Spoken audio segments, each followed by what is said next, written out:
Hello, I'm Alexthehunted and welcome to my 5,000 subscriber special video about Shin Godzilla. Boy, do I suck at making things on time. Because as you know, since then I've now passed 7,000 subscribers, so, you know, it took its time, but then again, this is the most recent Godzilla movie to come out, so it definitely needed its time to give it a good look over, and I've got plenty to say about this movie, so let's dive into Shin Godzilla. Or Shin Godzilla. You know, or Godzilla Resurgence, or all the other 7,000 names that it got. It's just Shin Godzilla, let's just call it that.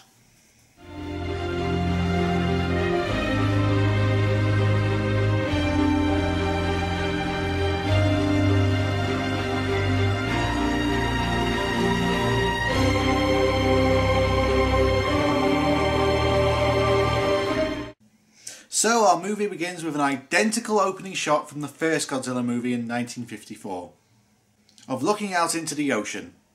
Only this time it's the Coast Guard's boating out to a pleasure craft that's just adrift for some reason. But before we can really find out anything, a huge steam cloud erupts from the ocean, followed by the water turning blood red and a blood-like liquid raining into the tunnels under the water. I can't actually say it's blood, even though it is clearly blood, because YouTube doesn't like me saying blood, because apparently blood is not advertiser friendly. So then we get into what this movie is mostly about. Political meetings. And actually, that's for this movie's benefit, because unlike other B-monster movies that use political meetings just because the movie's cheap and they want to pad out the runtime, this movie uses meetings because it's the message of the movie. You see, the first Godzilla movie was a metaphor for the horrors of nuclear weapons, and Godzilla was the atomic bomb that was made flesh. This movie is all about the state of Japanese politics. It's a criticism about how things go, because this meeting isn't with the Japanese Prime Minister about the situation. No, this is a meeting about what will happen in the meeting with the Japanese Prime Minister. As it's going on, we cut back to the tunnel where we see what's going on with the people being evacuated and we hear footsteps. So we then have a meeting with the Japanese Prime Minister, where they talk about what could possibly cause this huge steam jet. But all the ideas that come up with are quashed until our main character, Rando Yaguchi, finally a Japanese name I can say, to some degree, he suggests that it could be a giant monster, and everyone laughs it off, right as the news breaks that it's a giant monster. So after we get a look at the tale, we get a meeting with Japanese experts about what could this possibly be, and it may seem like a pointless scene because all the Japanese experts have no idea what this is, and they don't want to risk their credibility on something they don't know what it is. This scene may seem pointless, and that's because it's meant to be pointless. It's meant to show how much time wasting goes on during political meetings, while we keep cutting back, seeing how the human effect on what is going on and how humans and citizens are being affected by all this time wasting. As they're talking about what this monster could be, all of a sudden it starts heading towards land. And the government are still discussing which department is responsible for this. However, they do bring in more experts who are a bit more helpful this time, and they explain that they know about the monster, and they also say that it couldn't possibly come on land because of its weight, and its own body would crush its own legs due to the sheer size and mass of this creature. So the Prime Minister decides to have a press conference to reassure the country that everything will be okay. But we don't believe that it can come on land. Even though it's unlikely, should it beach itself in the bay's shallows, there is no need to fear. Our experts believe its own weight would crush it to death. I repeat, there is no danger of the creature coming ashore. Followed by an ironic twist in 3, 2, 1... What? It has? So the horrific monster of death, which has the cutest face ever, makes landfall and starts attacking the city. While that's going on, the government have even more meetings while the monster is destroying everything. And boy, doesn't it just hammer home the message where we show every stage of what the government does, meeting after meeting, just to do another press conference. And while the bureaucracy is going on, we see all the death and destruction this monster is causing. We also see every stage that the government has to do to just do something simple like evacuating a city. It has to go through 6 departments before anything can happen. The evacuation is happening so the military can be sent in to deal with the problem. But there's a problem with that, because under the Japanese War Treaty passed after the Second World War, the Japanese military can't be the aggressor in any sort of conflict. They can only defend themselves, and they have no idea if a giant monster fits into this treaty. It's not an armed attack, and it has nothing written for something like this. So Clause 19, Section B, I just want to make an amendment. Now, just hear me out on this one. What if we get attacked by a giant monster? I mean, we are Japan, so it's very unlikely something like that will happen, but what if we get attacked by some giant atomic breath-breathing dinosaur or something like that? What? Also, Goji destroys a building, only this time we see the people inside the building, and it's a family with kids, and well, it's obvious with this Godzilla he's not the friend to all children and all that stuff. Also, the Prime Minister is made out to be, well, I wouldn't say he comes off as an idiot, more like he's a guy who's in way over his head and is making rash decisions without much thought. He's not a bad guy or an idiot or anything like that, he's just in a situation he never thought he would be in. There's also something else I've noticed about this government, and I'm guessing this is a Japanese thing because all the higher-ups are really, really old people. I'm guessing the Japanese look at more experience than they do at, youth and, fresh ideas. But then again, what political group doesn't do that? Also, we cut to another meeting group full of Japanese military, mostly old men, who are tasked in killing Goji. So the military send out attack helicopters to attack the monster, only suddenly the monster stops and then just starts to change, to evolve. And, well, we do get some bad CGI. However, this means Godzilla is evolving to be able to stand upright, and this is when we get the first use of the Godzilla roar.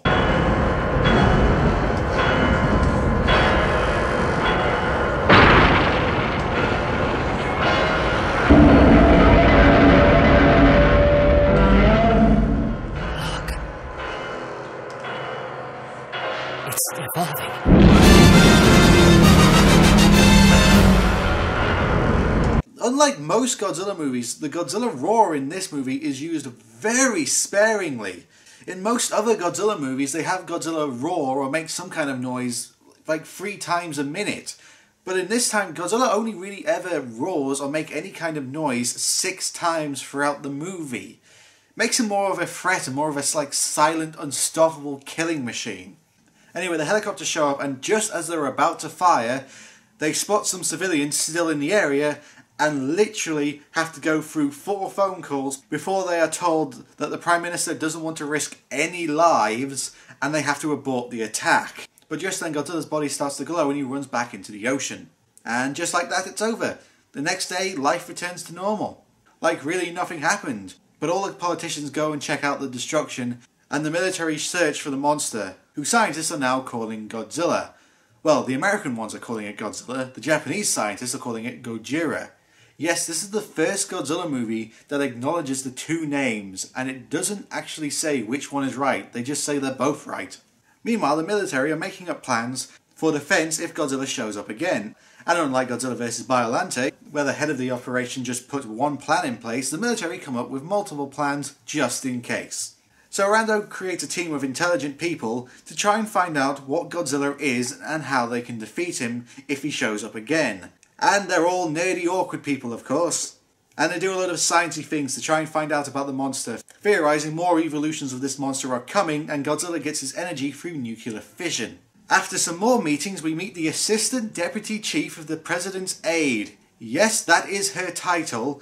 Meets with Rando and shares some information that the Americans have about the monster, but also wants the Japanese to look for someone, a scientist named Mori Maki, who might have known about Godzilla way before anybody else. They keep searching for him, and it circles back to the boat from the start of the movie, which turns out to be Mori's, but the man himself is missing. This leads to a very interesting theory about this version of Godzilla, because later on in the movie we find out that Mori has an exact DNA map of this Godzilla and pretty much knows everything about this Godzilla.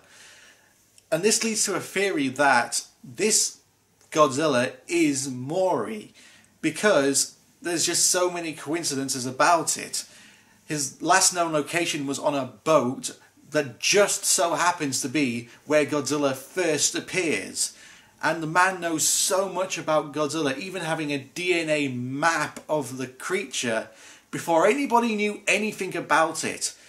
And also that the monster, this version of Godzilla, is a use of nuclear power and weaponry and stuff like that, and Mori hates countries and humanity that uses nuclear powers because of what they did to his wife. They caused the death of his wife. So there is a bit of leeway between this theory and some bit of leaps, but it does have some legs to it. And, you know, the fact that it's just a coincidence that Mori just so happens to be missing on a boat in the exact location where the first Godzilla appearance is, does seem a bit like too much of a coincidence, and that he's the only one who knew about it. So it might come off that he experimented on himself and became Godzilla. But then again, it's just a theory. A movie theory. I'm not doing it. Anyway, after figuring out that Godzilla's body works as a nuclear power system, his blood is a coolant system for his body, they start to come up with a plan to use blood coagulant to freeze him and cause his body to shut down. But before they can get anywhere with the plan, Godzilla reappears with a classic Godzilla theme playing and everything. As you can see, Godzilla has done a bit of growing. Wait, am I crazy or has it gotten bigger? Nah, what? Nah. Yes, its size has nearly doubled. Gojira's evolved, and into its fourth form. This isn't even my final form. So Godzilla walks around, and this is just great. We get some great low-angle shots where we just see the sheer size and scale of this Godzilla. It really makes the monster come off as something that is huge and there. Godzilla goes on a wander, and the military bring out everything they got. And the PM is not going to mess around this time. As soon as all the civilians are in some form of shelter, he starts launching everything they got. Tanks, jets, missile carriers, choppers, and even the kitchen sink, I think, at some point. And for once, the military actually plan their attacks. They set up these plans of attacks and start by using the chopper's machine guns, and they just don't work. They just bounce off Godzilla's head, and things just keep on escalating. The military firing more and more things at more and more power at Godzilla. And unlike previous Godzilla movies, they actually target parts of the Godzilla body. They target his head and legs to hopefully either kill him through piercing his skull or cause his legs to collapse under the sheer force. And things actually might be working as Godzilla slows down and starts to change direction. They fire everything at him, but he just marches on as if they're not even there. And as an extra just fuck off, he throws a bridge at the tanks, destroying them and the military base. With the military defeated, Godzilla goes walking into Tokyo and the city can't be evacuated, and the USA decide to drop bombs on Godzilla with their stealth bombers. I do love the music that's used in this scene. It's just the sheer dread. It makes it sound like there's some sort of devil approaching, which he is.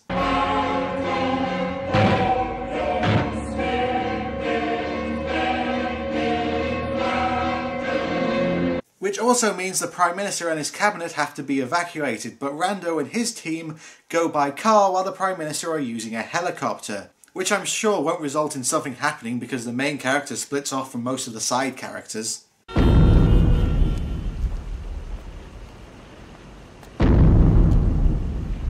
Oh, I have nothing to say. I just wanted to say how much I really bloody love that single shot.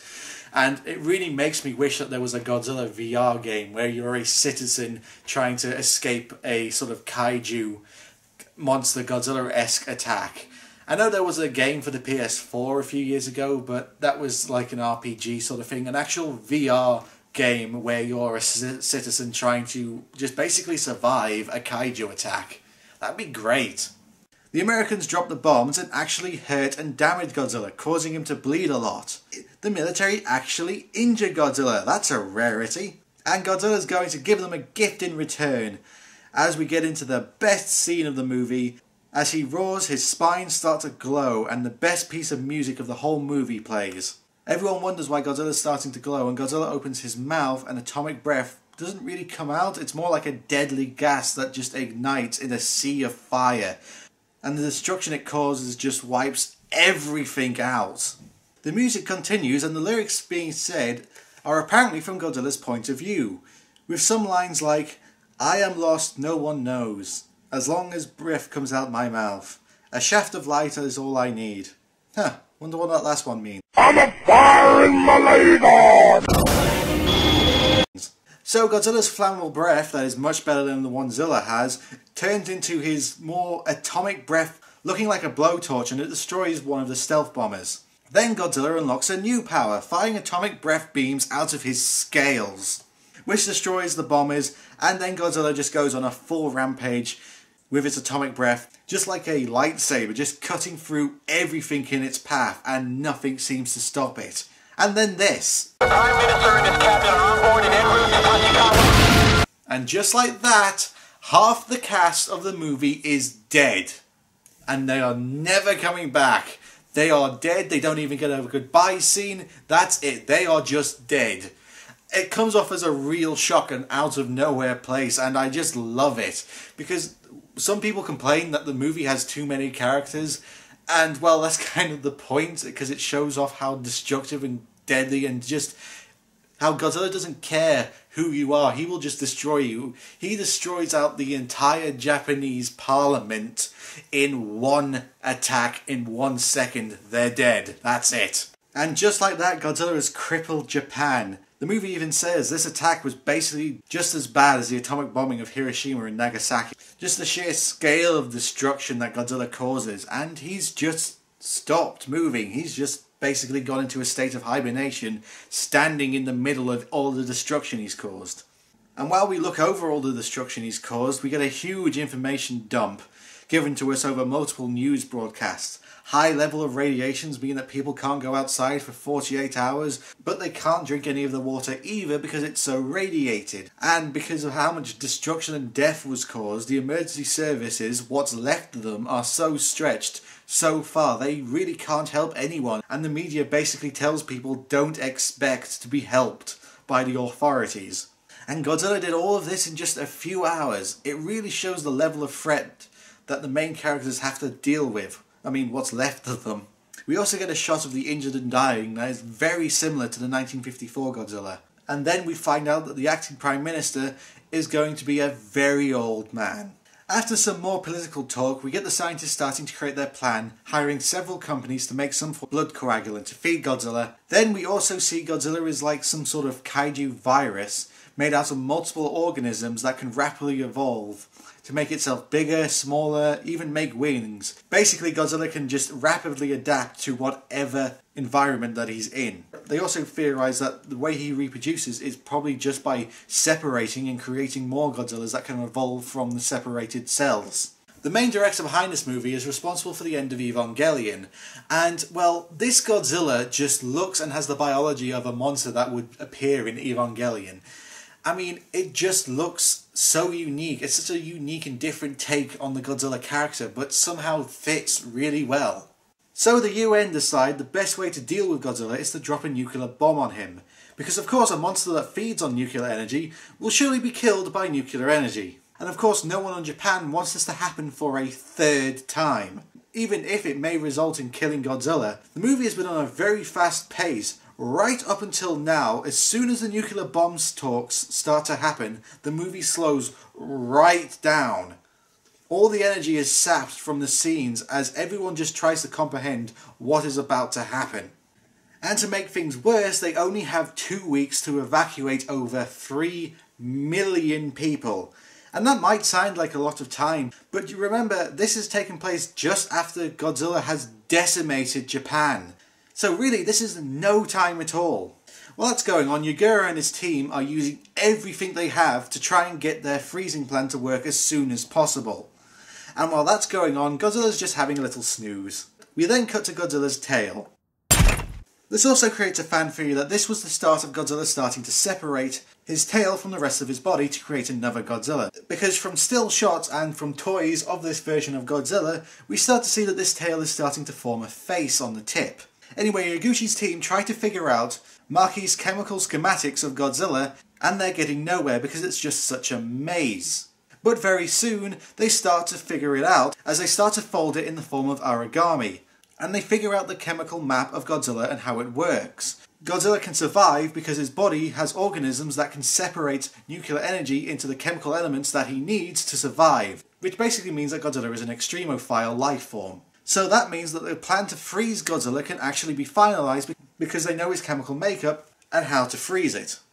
And they manage to get the PM to agree to the plan, but they only have 2 days before the bomb is dropped. But they need 3 days to make the coagulant. So the Japanese get the French to delay the countdown as the American lady helps Yaguchi with anything he needs, agreeing to supply a ton of drones to keep Godzilla busy.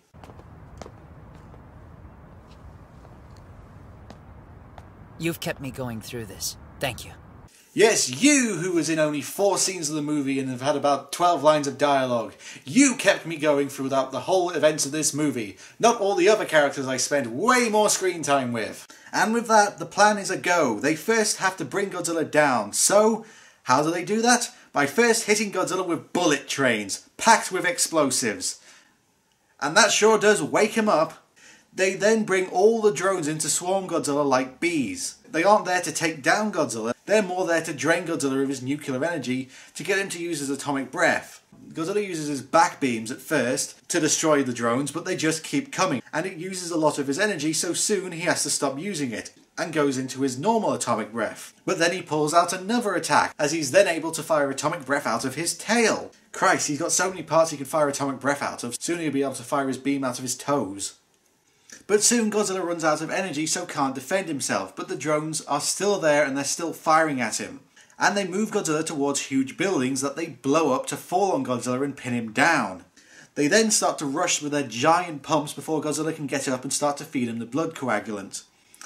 However, Godzilla is not going to just lay there and let them feed him that, so he uses his last bit of energy to blast the tankers, destroying the pumps.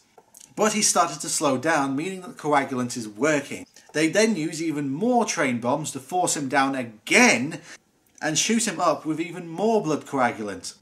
They use it all up, but Godzilla gets up and bites into the pumps and throws them around, so he is still not dead yet.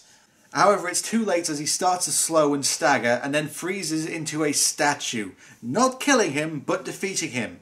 Godzilla's isotopes means that he will be completely dead within 2 years if he stays like this. As everyone celebrates, everything close to Godzilla gets decontamination clean from all the nuclear radiation that Godzilla spat out during this attack. And also the whole PM cabinet resigns, including the Prime Minister himself, meaning that Japan is basically going to have to rebuild from scratch again. As Rando and the American lady look over the Godzilla statue, which I guess will make a great tourist attraction by the way, they discuss that if Godzilla wakes up then the nuclear bomb will be dropped on him. But as for now, it's time to celebrate, as these two have huge careers ahead of them. And as they walk off, we end the movie on a really haunting final shot.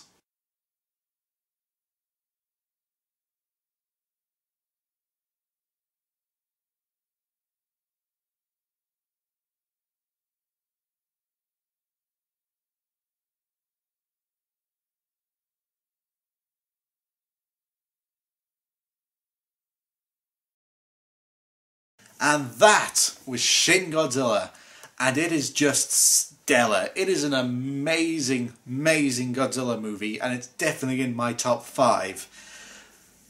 Everything about this movie is just top notch. I mean, it's probably the best shot and the best acted Godzilla movie ever. And yes, while the CGI can definitely be a bit bad in places, it never really takes you out the movie. I have nothing but praise for this movie.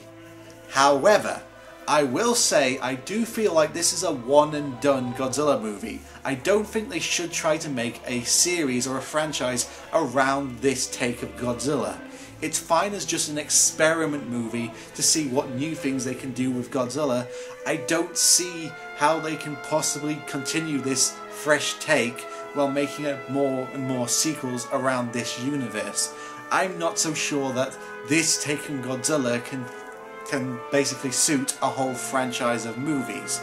It's great for a one-off Godzilla movie, and I think it should stay that way. And with the legendary Toho deal, meaning that Toho can't make another Godzilla movie, well, live action anyway, until 2022, this does mean that it's probably going to be unlikely that this movie gets a sequel. So that final shot is probably going to be a cliffhanger that never gets answered.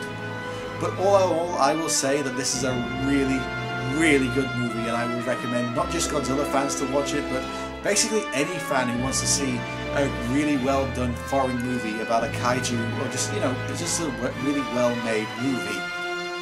And with that out of the way, let's head back to the wheel, and I will see you guys next time when I review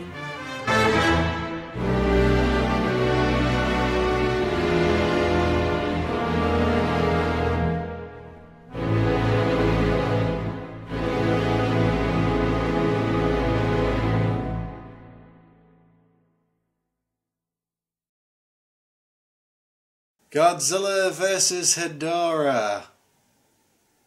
Great.